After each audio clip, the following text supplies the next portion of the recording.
F3 Podcast, where we discuss all things that pertain to faith, family, and finances. We are your host today. I am Dr. Lionel M. Blair Sr., and I'm sitting next to the sainted mother, the sainted mother herself, Saint Jasmine the First, Dr. Jasmine M. Blair. And remember, no subject is off limits. Welcome, everybody, to the F3 podcast. This is your first time with us. Be sure to like, subscribe, and share. Hit the notification bell so you can be notified every time we premiere a new episode. And be sure to take us with you on the go. Check out where your favorite podcasts are streamed. Definitely check out the links in the show notes in the description box. We got some links to some of our other products and services we have available, some of our events and upcoming things. And if you want to find out how you can become an avid supporter of the F3 podcast, you can click that link there and find out more information and drop us a voicemail. If you have a question you want us to answer, a show topic, click that link and drop us a voicemail. Who knows? You may get a subject that will be the topic of the next show. So, we're going to talk about today the process of storing wealth. And it's interesting because I think in all of my years in church, I don't hear this one taught too often. No. I hear people saying, giving and will be given back unto you, which is true. That's a biblical principle. There's a space for that. And I hear people saying, trust God, which is true. There's a space for that. But at what point do we mature people to begin to store wealth? Mm-hmm. At what point because I believe there's a process, and this is my opinion. This is what it doesn't is not what it exactly says in the Bible. But if you've been walking with the Lord a little bit, especially some of you seasoned saints, you can identify with this. There's a place when you come into God where you are moving by faith, and God may have you giving and doing things, and you're moving and you're trusting God with what you're doing. And that can be a matter of months to a matter of a few years, depending upon whatever God is doing in your life. But then you reach a place, I'm talking about when you really know God. You reach a place where God begins to talk to you about, in addition to giving and sowing and supporting, you also beginning to set aside within your storehouse as well. Mm-hmm. But I realize a lot of people are not taught this, or because I haven't been to every church in America, people are taught this and they don't listen to it. And I find that the religious mind, when something is not known or understood, Right. it goes to, oh, just trust God. Oh, just trust God. And again, I would never tell anybody not to trust God. But in your trusting God, God gave you a brain Mm-hmm. to think and to make decisions. What do you think about that? I think that we are trained to live by faith, but not trained to live out our faith. Oh, that's good. Live by faith, but not live out our faith. I like that. We've been trained to live by faith. So the just shall live by faith, yes, but the wise live out their faith. Mm-hmm. And it's just like, when it comes to walking in the spirit, the Bible tells us to live in the spirit, but the Bible also tells us to walk in the spirit. That deals with application. Mm-hmm. So we're not taught to apply much when it comes to money. We're just taught to give and maybe to save. Maybe to save. But we're not taught how to invest and how to get our money to circulate for us. And the church don't teach financial literacy. They don't. Mm-hmm. They teach survival maintaining tactics to money. Mm. They teach survival tactics when it comes to money. As long as you stay afloat, you're still yet blessed by God. Well, God wants us overflowing and in abundance. Yeah, I'm not trying to So be afloat. I'm trying to be the whole ocean. yeah. So first and foremost, pastors and senior leaders need to wise up. Mm-hmm. Pastors and senior leaders need to wise up in the area of finances. And then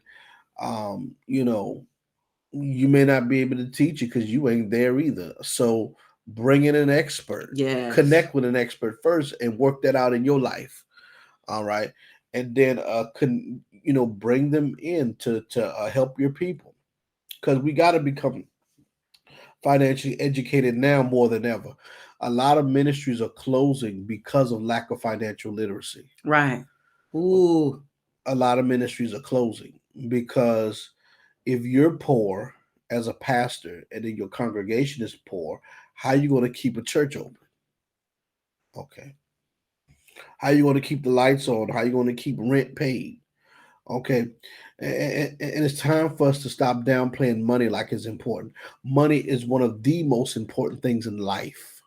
Mm-hmm. All right. And money is one of the most important things in your walk with God.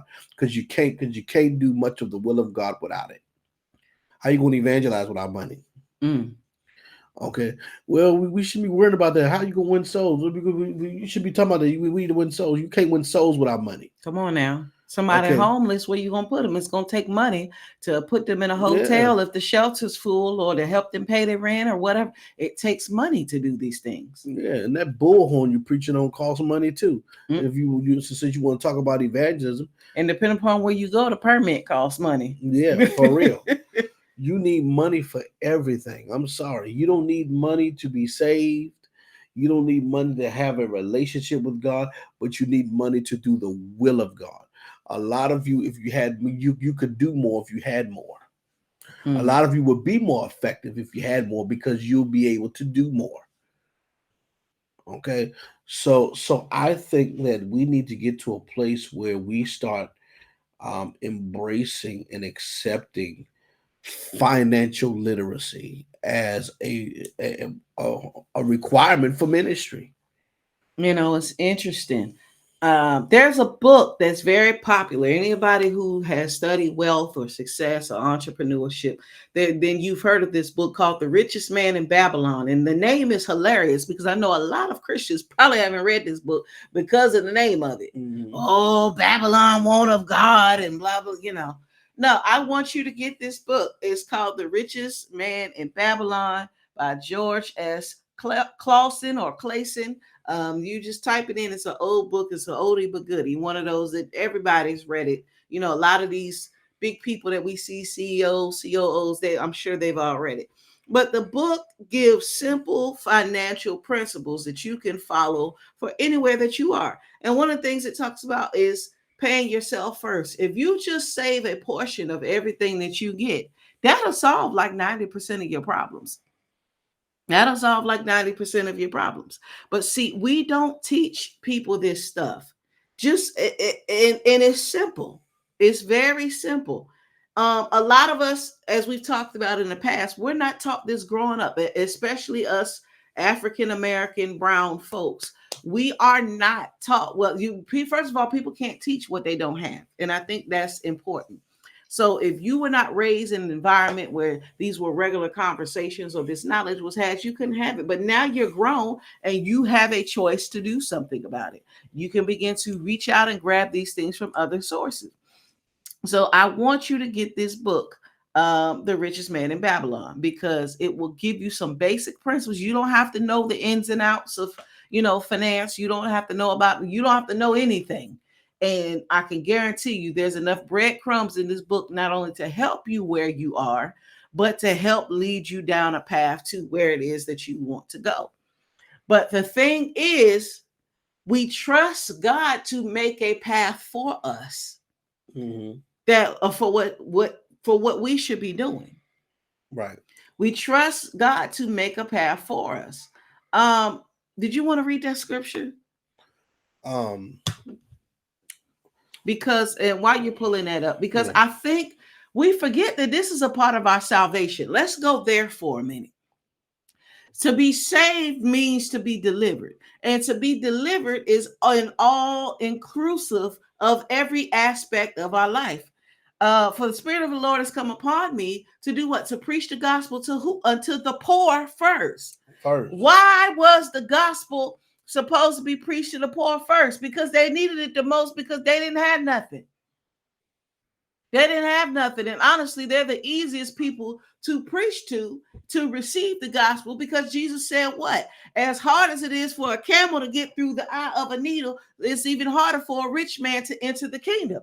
So that means if you poor, can be a first part. It's going to be very easy. Why? Because a lot of people, when they've already gotten to that place without God, they've come to a place, not always, but in many cases, they've become selfish and stingy. And it's a harder process to humility. That's why Jesus told the rich young ruler, sell all your possessions and give the money to the poor. And he walked away sad. Mm-hmm. Because he didn't want to give that money. He sell all the possessions. See, a lot of us attach wealth to not just our finances, but to the possessions that the wealth can bring us. And he told us, sell all the possessions and give it to the poor. And as you've said in the past, Jesus didn't even tell him give away all his money. No. Because he told him to sell his possessions and give his money to the world, because that's where the treasure of his heart was. His pride, his prominence, his stature, his status was in the possessions that his money could buy. So he told him to get rid of all his possessions, the things that made him look, act, and appear wealthy. He walked away sad. And he missed the opportunity to walk amongst the original disciples and to possibly be Judas' replacement. So you want to read that scripture? Yeah, Proverbs 10:22, it says, the blessing of the Lord maketh rich and addeth no sorrow. No sorrow to it. It's sorrowful when you can't pay your bills. Yeah. So, well, that's the blessing of the Lord. It didn't say it just make you rich in spirit and rich in happiness. Right. The blessing of the Lord is supposed to eventually trickle down to every area of your life, including your finances. Yeah. And then the Bible also tells us what? Money answers all things. That means there's no problem you have that can't be solved with a dollar amount. Right. So sometimes you pray. Watch this. You praying to God for an answer, and God already gave you the power to acquire the answer. Oh my God. You're praying to God for the answer, but God has already given you the power to acquire the answer. Yep. That means 75% of our prayer lists need to be erased. 75% of what you boo, girl, 75% of that is my God, it's irrelevant conversation, because you're literally asking God for answers that he's already given you the power to obtain the answer to on your own, with your brain, with your creative ability, created in his image and likeness. That he's like, what? Why are we still talking about this? And most believers are so selfish. We spend 99% of our time praying for ourselves, our needs, our want. We think God is spiritual Santa Claus. Give me this, give me that. I want this. Can I have that? And that's what we spend our time doing. It's a whole lot easier to pray for others when your needs are met. It's a whole lot easier. Watch this. Deuteronomy 8:18. But thou shalt remember the Lord thy God, for he has given thee power to get wealth, that he may establish his covenant, which he swore unto thy fathers, as it is this day. He's giving you power to go get wealth. And that word power means ability in the Hebrew. So you have the ability to go get the wealth, and you keep praying to God and asking God to cover this. And God said, I've given you the power. And God, I need to be able to do this. I've given you the power. God, I wish I could do this. I've given you the power. See, we have to start recognizing our identity and actually operating in who we are. And the problem is the religious church has taught us, oh, just pray and trust God. Just pray and trust God. Oh, Jesus going to answer. Oh, Jesus. No. He didn't already answered you when he created you. Yep. Come on. Are y'all following me? Come on now. Let the eyes that can see, and let the ears that can hear. God already answered you when he created you. Because he created you not only in his image and likeness, but he also created you with the power or ability to get wealth. So the question is, what power or ability do you have that you are not aware of, that you are not operating in, that you are being lazy about, that is hindering your bag? Come on now. That was good. Go ahead. I want to say this. Yes. 2 Peter 1:3, it says, according to his divine power, have given us all things, not some things. All things that pertain to life, that means your livelihood, and godliness. That means that's your spiritual life, right? Through the knowledge of him that have called us unto glory and virtue. So it's literally through the knowledge of him and his knowledge that he dispenses. Remember, he's given wisdom to all men, James 1. Okay. He's given Mm-hmm. wisdom to all men. All right. And upbraideth not just save men, all men. All right. So according to his knowledge and his divine power, he's given us everything that we need pertaining to life and godliness. The problem comes when it's not the fact that our needs have not been provided. We have not been taught how to access the provision. Mm-hmm.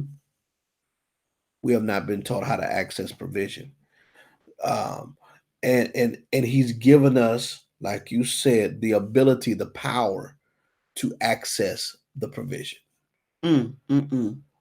So that means that you got to apply what you know. You can't pray your way out of this. You can't pray your way out of poverty. Mm. Okay, let me say it again. You cannot pray your way out of poverty. Mm. Now, there's a season faith works. My Mm-hmm. God, the beginning of our walk, we was faithing it, and then faith was producing. Mm-hmm.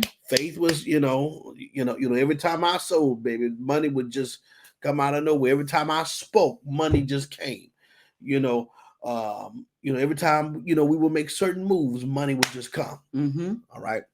But there comes a time, see, some of us are so used to uh, living by faith that Mm-hmm. we don't live out our faith. And we don't put no wisdom um, and application behind it. And this is why as quick as it gets in our hands, it leaves our hands just as quick. Mm-hmm. We ain't been taught how to invest.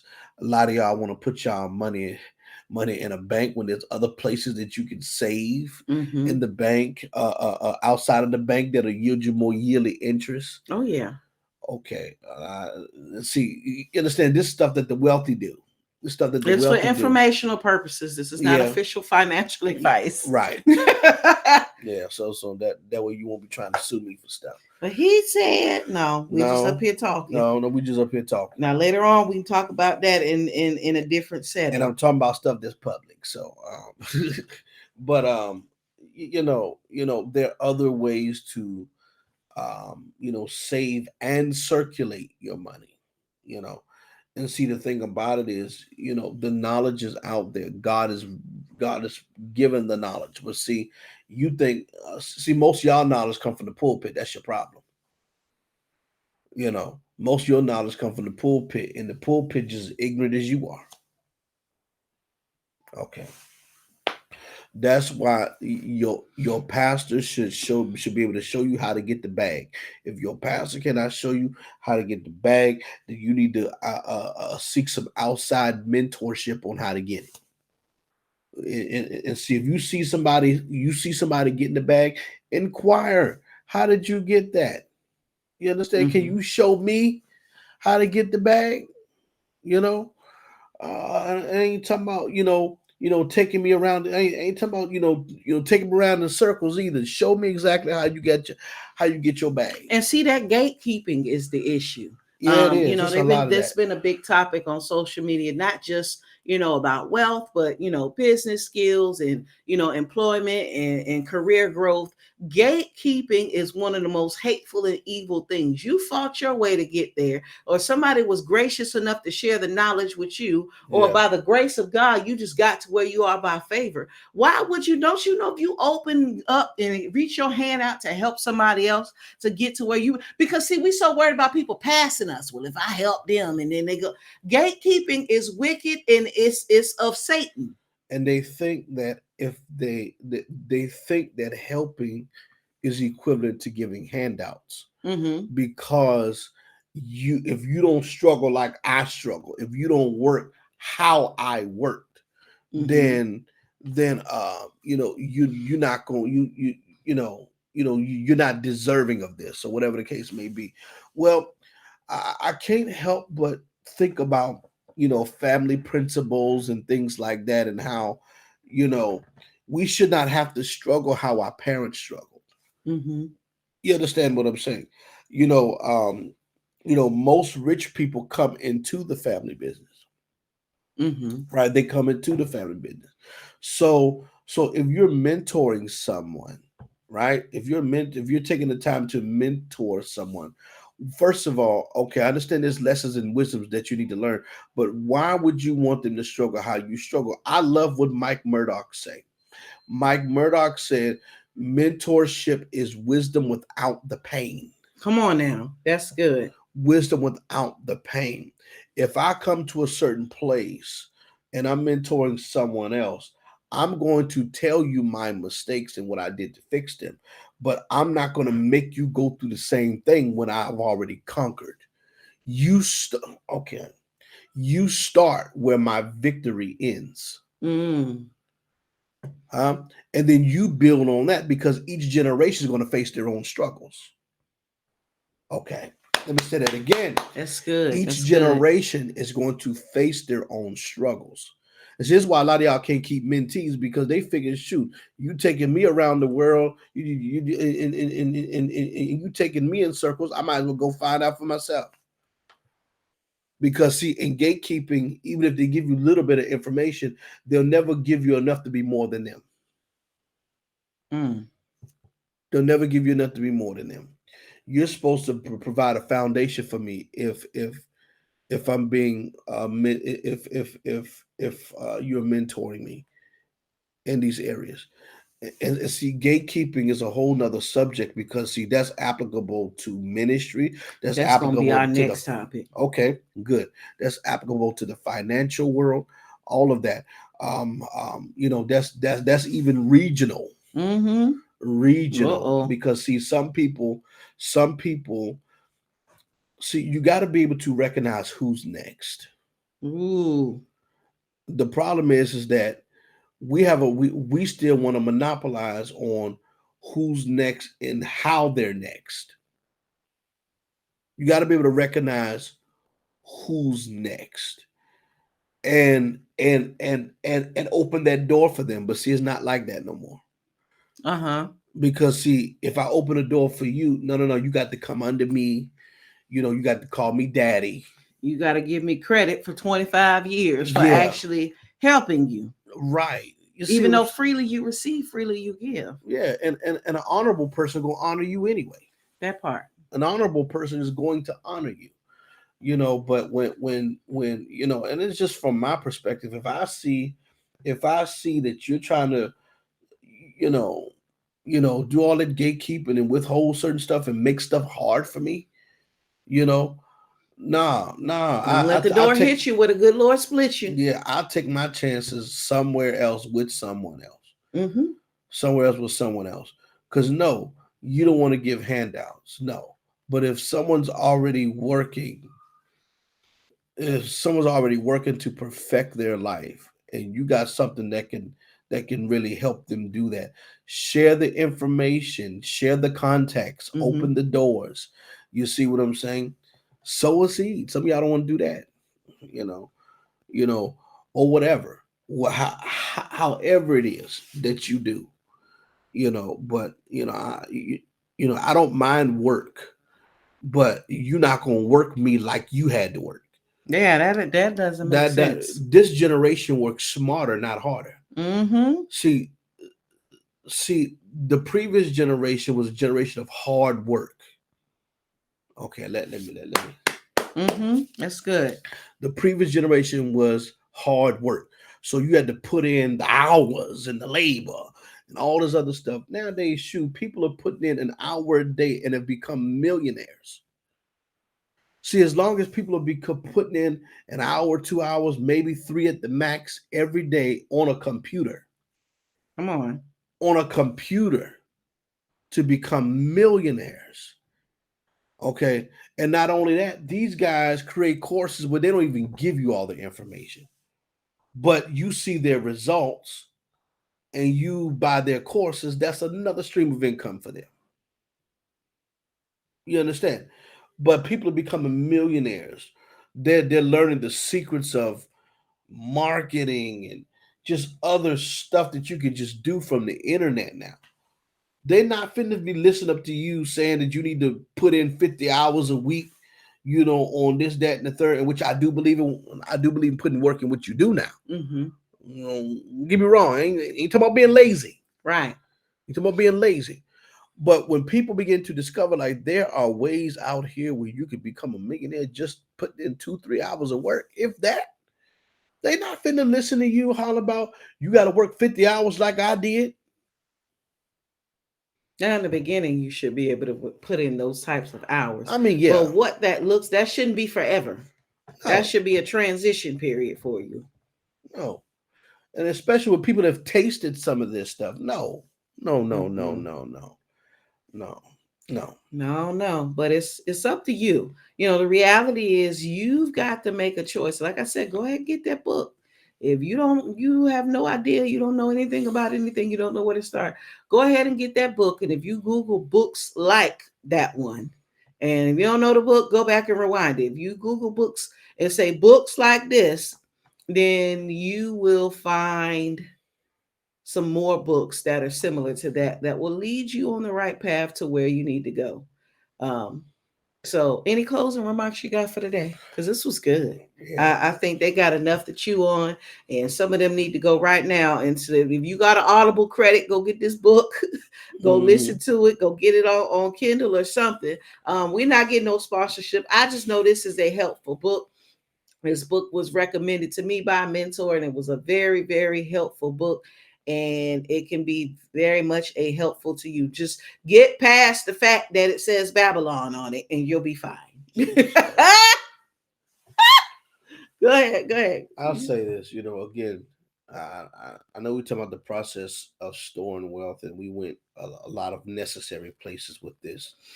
Um, but listen, the best thing you can do for yourself is study how money works in and out, Mm-hmm. not just in front, but behind the scenes. You know, study the wealth, the secrets of the wealthy, what they really do with their wealth. Study Jewish people too. Study what they do with their wealth, and why that small group of people are some of the most influential in all of the world. Okay, I'm telling you, it's going to save your ministry. It's going to save your business. For many of you, it's going You'll to save save your your marriage. marriage. Okay, because I'm gonna tell you something. When you married and you broke, that's frustrating. All right. Don't nobody want to have sex when ain't no food in the house. Okay. Ain't no lights on, no heat on. It's cold in the wintertime. Okay, don't nobody want to have no sex. Keep your clothes out. You want to keep your clothes on, not off.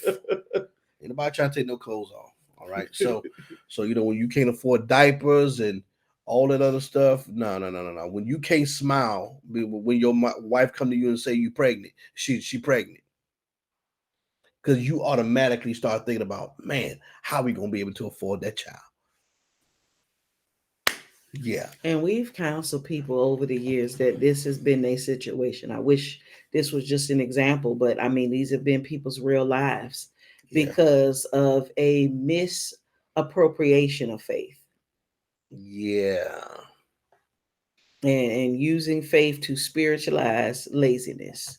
So don't let that be you. Of course, that's an extreme example. That's not most people, but most people, if you're watching this, most of you didn't grow up and necessarily come from wealth. You probably came from a middle class family or something else, and or maybe you've transferred from one class to another. So now you can reflect back on where you were.